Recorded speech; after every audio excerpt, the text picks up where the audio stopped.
आदतें। एक बार राजा भोज अपने प्रिय मंत्री के साथ कहीं सफर कर रहे थे। इस सफर के दौरान वे एक जंगल से गुजरे जिसके पास कई सारे खेत थे और एक खेत के पास एक किसान जमीन पर ही बिना कुछ बिछाए बड़े आराम से सो रहा था। उस किसान को इतनी शांति से सोते हुए देखकर राजा भोज बड़े आश्चर्यचकित हुए और वहीं ठहरकर उस किसान को ध्यान से देखने लगे। राजा को इस तरह शांत देख मंत्री ने राजा से पूछा, महाराज क्या हुआ?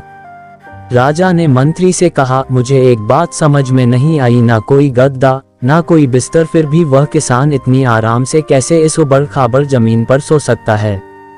मंत्री थोड़ा सा मुस्कुराया और बोला, जेठ महाराज, यह कमाल है परिस्थितियों का और आदतों का।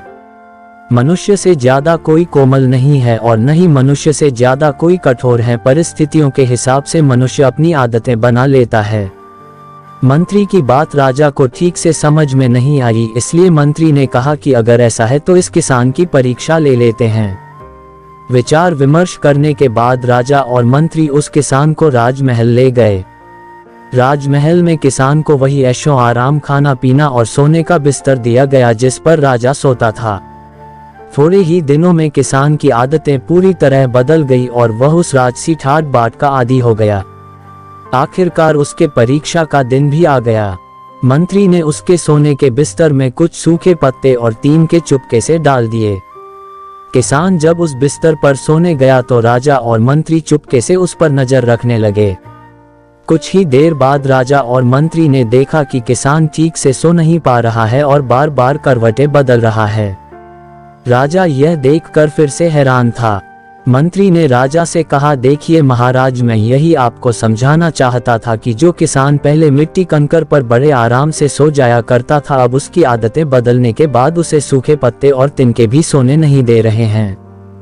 कहानी की सीख। दोस्तों, यह कहानी हमें एक बहुमूल्य सीख देती है कि जीवन में चाहे जैसी परिस्थितियां आ जाए, हमें उनसे लड़ते रहना चाहिए, क्योंकि मनुष्य का स्वभाव ही ऐसा है कि वह हर परिस्थिति के अनुसार अपने आप को ढाल सकता है और बुरे से बुरा समय भी बड़े आसानी से निकल सकता है।